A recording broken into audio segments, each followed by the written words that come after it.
And if you'd like to dive into a little more scripture, I think what's relevant is Revelation 3:9. Behold, I will make them of the synagogue of Satan, which say they are Jews and are not, but do lie. And I'm speaking directly to you, Rabbi Shmuley. And I'm speaking directly to you, Rabbi Shmuley. And I'm speaking directly to you, Rabbi Shmuley.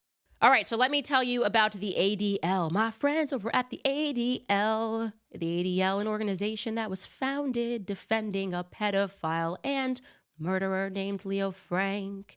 Sorry, I'm in my Taylor Swift era. I just write a song about everything that happens to me. And that's what happened. That's literally the founding of the ADL, which is now remarkably called the Anti-Defamation League.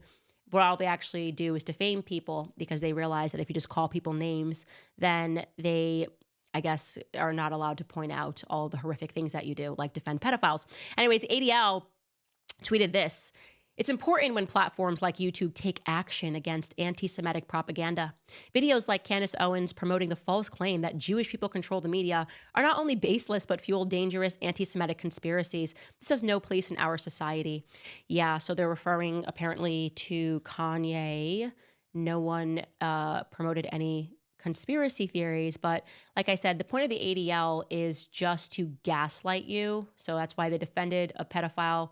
No one cared that he was Jewish, but that guy was their boss, Leo Frank. He murdered and raped a 13-year-old little girl and then was convicted for that murder and rape unanimously with Jewish jurors. So like there was no question of how guilty he was.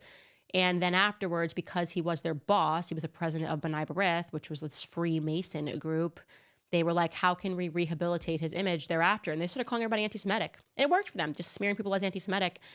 So you're anti-Semitic if you notice that a Jewish guy killed a 13-year-old, if you know a fact. So they embark on this all the time. They are referring to me speaking to Ye. You guys can now watch that interview, even though YouTube took it down. We put it up on Twitter. You could also watch it here on Rumble. And you can also listen to that interview on Spotify or on Apple. They have not taken it down because there was nothing controversial in it. To the contrary, Ye was really calm and was basically saying that people need to do better by each other all across the board, that we as a society need to move forward and actually promote love. And that's the real reason it got taken down, because he sounded so sensible and so rational that it disallows them to keep defaming him as crazy when he talks about his experiences in Hollywood, which every single person has a right to talk about their experiences without being labeled a conspiracy theorist or anti-Semitic. Wikipedia editors will no longer use the Anti-Defamation League as a source for entries on the Israeli-Palestinian conflict. The editors voted to declare the ADL as a, quote, generally unreliable on the conflict, adding it to their list of banned sources. For context, the ADL is a long-standing Jewish advocacy group. According to the Jewish Telegraph Agency, it's also expecting the editors will vote to declare the ADL unreliable on the group's core focus, anti-Semitism. Now, one Wikipedia editor known as Iskander323 wrote, quote, the ADL no longer appears to adhere to a serious, mainstream, and intellectually cogent definition of anti-Semitism, but has instead given in to the shameless politicization of the very subject that it was originally esteemed for being reliable on. The JTA goes on to list other reasons cited by editors for this ban. Well, it looks like it's Slaughterhouse-5 on YouTube. I don't know what is going on or exactly why people are being demonetized or ripped off of YouTube. But YouTube has been at this, and it's not just Candace Owens who said today, or actually yesterday, she announced that she has been demonetized from her YouTube channel, that she is not going to be able to make any more money. She received 3 strikes right in a row. So her channel had no strikes previously. Suddenly she's getting 3 strikes right in a row. And now she is permanently demonetized from YouTube. Not only that, but she's not even allowed to post for the next week.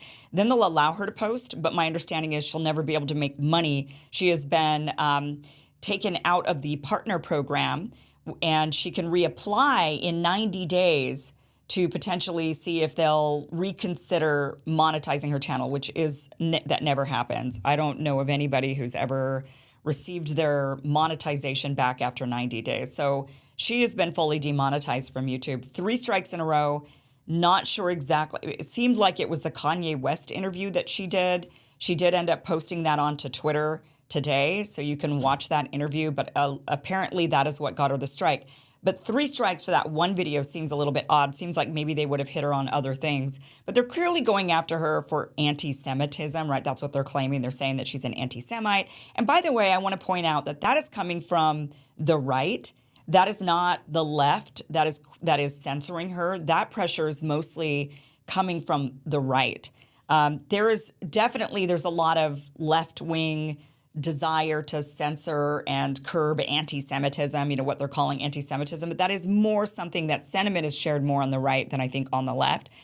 But Candace Owens is the latest in the slaughterhouse that is YouTube. If you guys remember, we had a guest on the show on Friday who had been also censored from YouTube. He recently, just the last couple of weeks, received a couple of strikes from YouTube, so he's not allowed to post or he's not allowed to stream.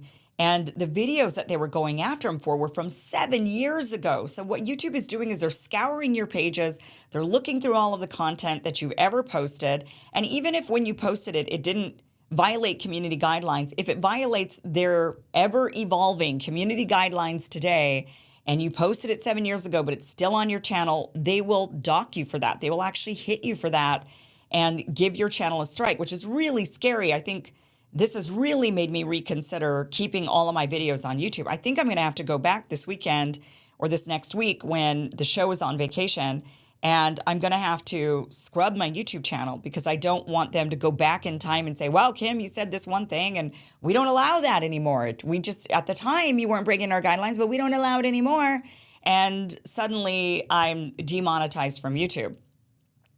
But hey, we're on Rumble. I can do whatever I want. Ooh, ooh, ooh. For now, trust me, the ADL's watching right now. They're like, we're coming for her. We're coming for her real soon. But I'm telling you, you can't get rid of me. I'm just like, I'm having fun. I'm feeling like Neo from the Matrix. You can't stop me. My followers are coming with me. We're like gang. They can't stop us. Anyways, you guys, thanks so much for supporting the show. For all of you guys that joined Locals after I got banned from YouTube, it was an explosion of people supporting the show financially. And that is the reason why I don't have to worry when YouTube says, well, we're going to crush you. We're going to take your money. Rabbi Shmuley, we'll take all your money. We'll bankrupt you, Candace Owens. You guys are losers. And I say truly and honestly, you are losers. You cannot beat me in a free market. You can't. So you try to manipulate the markets by getting me off of the thing. My show's been bigger than ever before. You're like, we canceled you. We wrote so many articles. Bah! Barry Weiss. Bah! The free press. And it hasn't worked because everyone thinks you're losers. You're neocons. No one cares. We know you're lying. And so the best you've got now is a form of financial terrorism. Well, guess what? Now I belong to the people. What are you going to do now? I'm publicly traded now, and not with you guys, with people who actually want to know the truth, who want to talk about these topics, who want to talk about Tower 7, who want to talk about whether or not it is plausible, and it is, that our government is intentionally making us sick and intentionally making us stupid. And you guys are a part of that. You're a part of gang government. Okay, cool. You want the population to be stupid. You want to call everybody a name once they get onto one of your scents, for fear of that you're going to be embarrassed if you don't get in line. You can cull our behavior. You can modify our behavior via the madness of crowds philosophy. Oh, well, everybody's doing the dumb thing, so everybody should just follow along. We're not doing that anymore. We're waking up, and we're doing it with a smile on our face, a smile plastered on our face.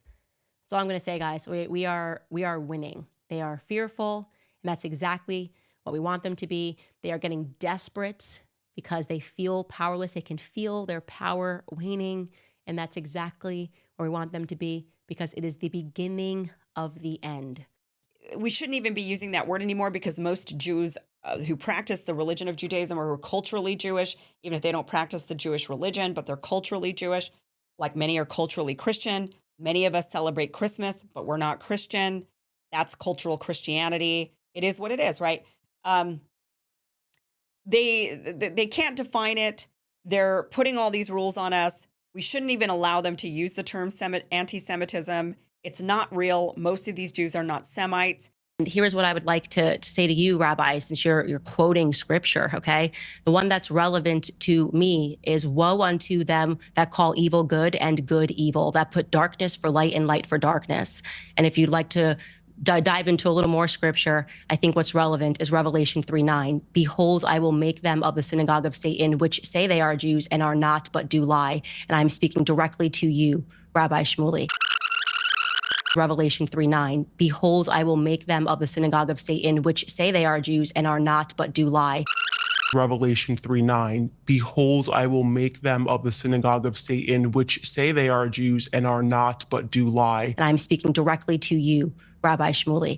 And I'm speaking directly to you, Rabbi Shmuley. And I'm speaking directly to you, Rabbi Shmuley. The fact that you would try to say, I am Jewish, and this is what I believe, and do and say the things that you are doing. People can see and hear evil, and what you are doing right now is an act of evil. The lies that you are telling, not just on me, but also on my family members, are a good example for the world to see what we are referring to when we call something radical Zionism. What's your thoughts? Please be respectful with your comments. Also, please click the like, click the notification bell, and subscribe to this channel.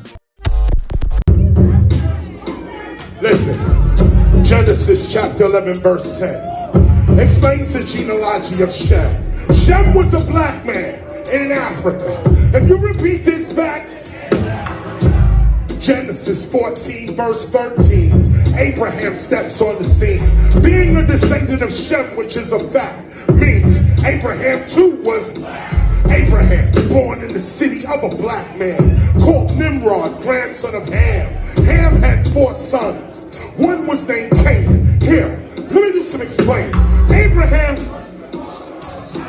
Isaac was Jacob had 12 sons. For real, and these were the children of Israel, according to Genesis chapter 10. These were the children of Israel, according to Genesis chapter 10. These were the children of Israel, according to Genesis chapter 10.